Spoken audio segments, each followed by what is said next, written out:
दोस्तों, स्वामी विवेकानंद ने शिक्षा दी कि हर व्यक्ति की आत्मा अमर है और आत्मा सांसारिक बंधनों से परे है।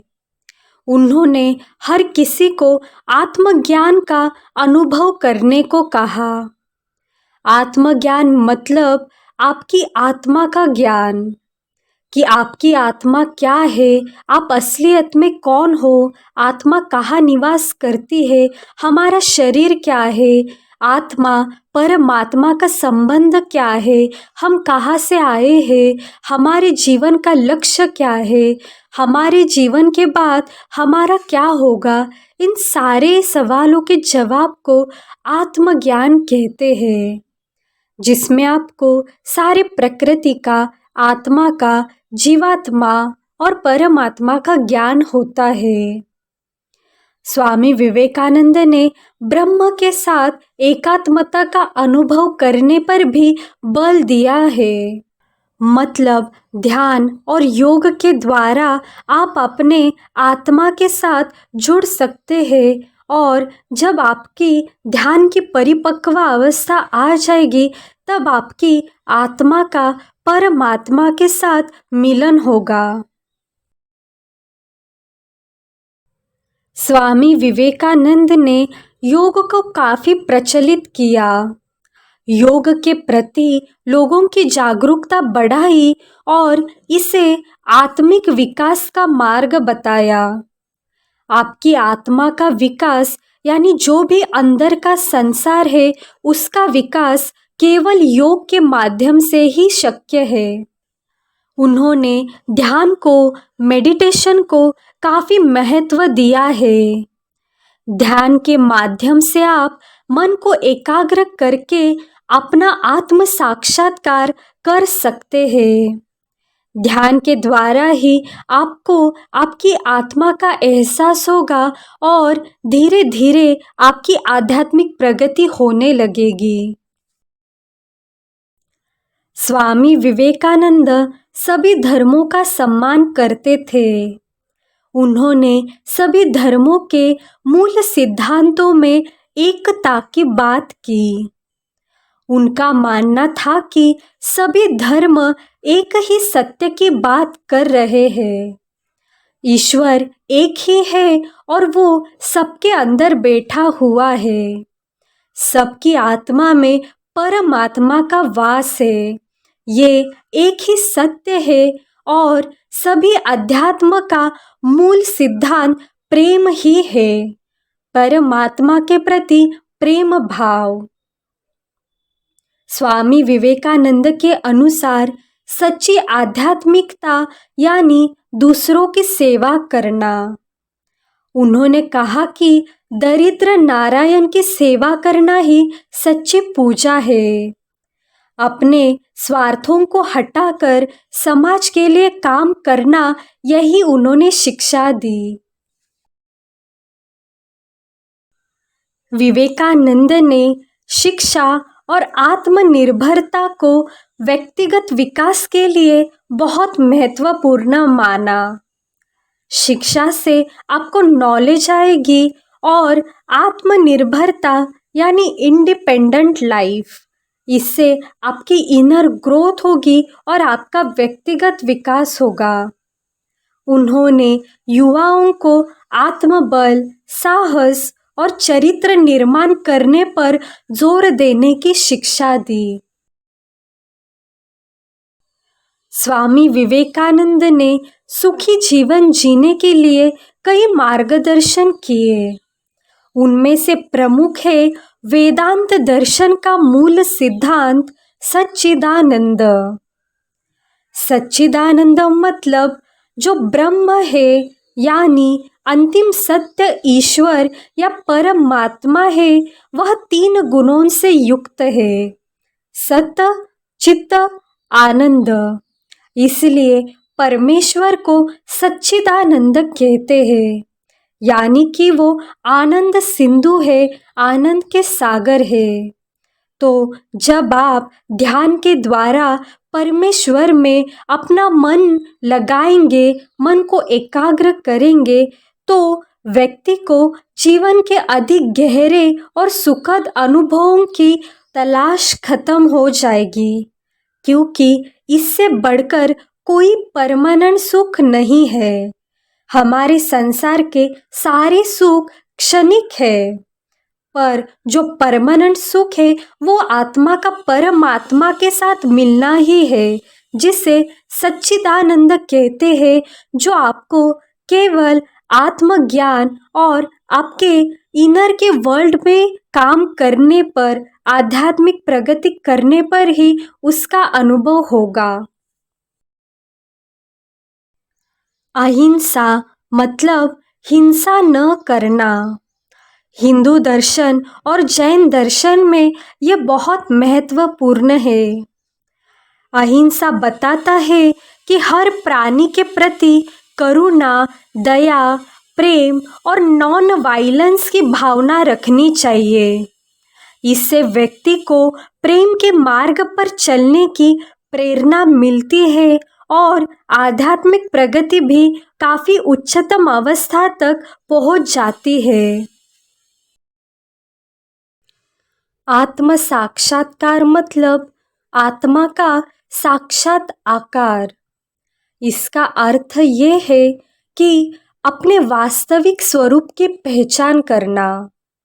हम कौन हैं, हमारी आत्मा क्या है, परमात्मा क्या है, आत्मा का परमात्मा के साथ क्या संबंध है, हम कहाँ से आए हैं और हमें कहाँ जाना है, इन सब का स्वरूप जानना। हमारे भारतीय योग दर्शन और वेदांत दर्शन में अंतिम लक्ष्य आत्म साक्षात्कार को ही माना है।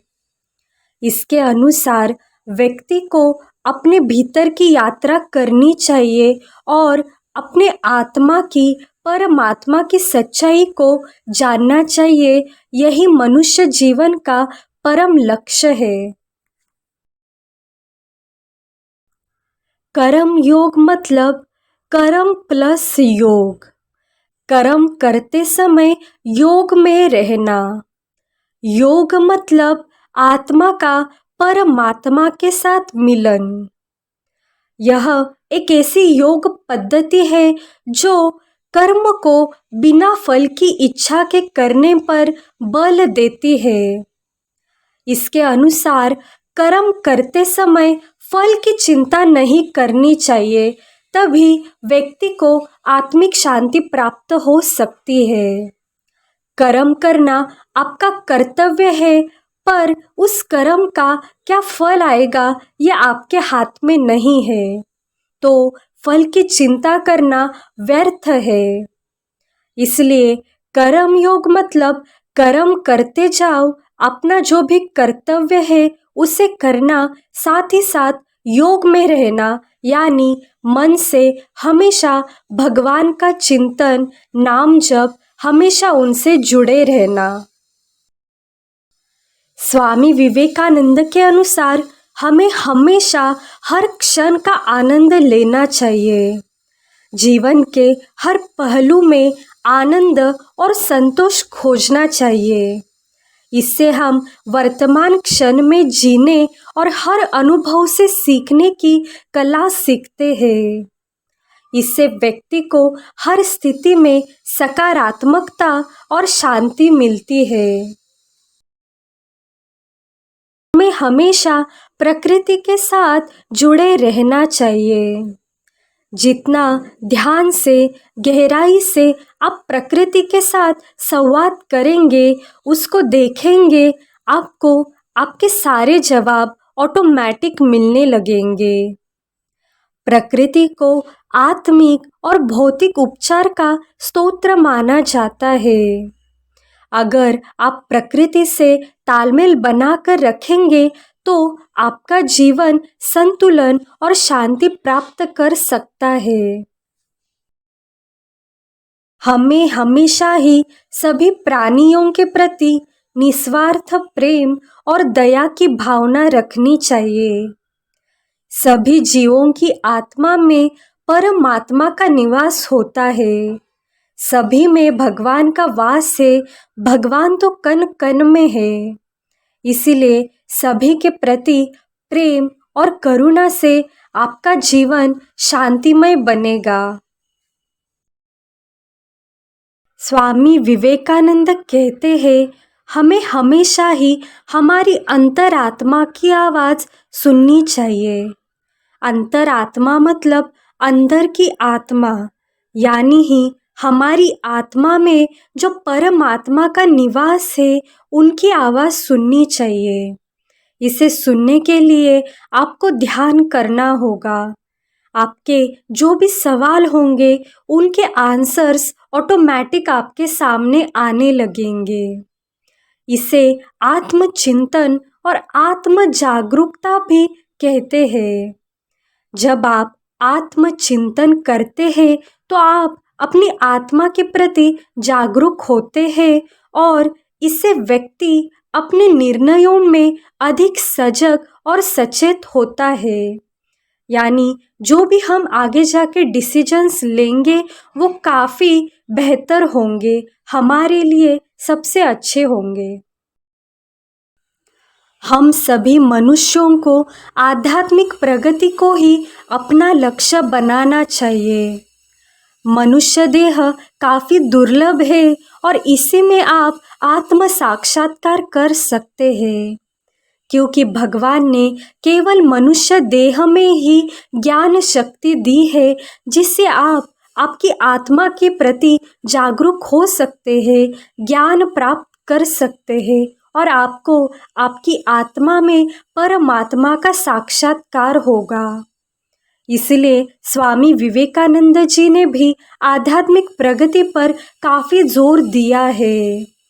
आध्यात्मिक प्रगति से आत्म सुधार, आत्मज्ञान और आत्म साक्षात्कार होगा। अनंत जन्मों से हमारा अंतःकरण काफ़ी दूषित हो गया है। इसे शुद्ध करने के लिए हमें हमेशा ही भगवान के चिंतन में रहना होगा। इसे ही योग कहते हैं, यानी आप जो भी कर्तव्य आपका कर रहे हो, पर वो कर्तव्य करने के साथ हमेशा ही भगवान का चिंतन अंदर से शुरू रहना। इसे ही कर्म योग कहते हैं, जो हमने पहले ही सीखा। यही आध्यात्मिक प्रगति है कि आपको हमेशा ही परम शुद्ध भगवान में अपना मन स्थिर करना होगा। नाम जप, भजन, कीर्तन, इनके द्वारा आप भगवान से जुड़ सकते हो। भगवान परम शुद्ध है और जब आप भगवान का ध्यान करेंगे तो आप भगवान के साथ कनेक्ट होंगे। इससे धीरे धीरे आपका अशुद्ध अंतःकरण शुद्ध होने लगेगा और आप भी परम शुद्ध होंगे। जब वो परम शुद्ध की अवस्था आएगी, यानी आध्यात्मिक प्रगति की उच्चतम अवस्था आएगी, तब आपका आत्मा का परमात्मा के साथ मिलन होगा। इसे ही योग कहते हैं, समाधि कहते हैं। दोस्तों, स्वामी विवेकानंद जी के ये आध्यात्मिक विचार आपको व्यक्तिगत और सामाजिक स्तर पर बहुत मदद कर सकते हैं। आप इन्हें ज़रूर अपने जीवन में लाना और अपनी ज़िंदगी का सुधार करना। इससे आपकी भौतिक जगत और आध्यात्मिक जगत दोनों यहाँ प्रगति होंगी। अशाच आध्यात्मिक व्हिडिओंसाठी सबस्क्राईब करा अध्यात्मसार यूट्यूब चॅनेलला।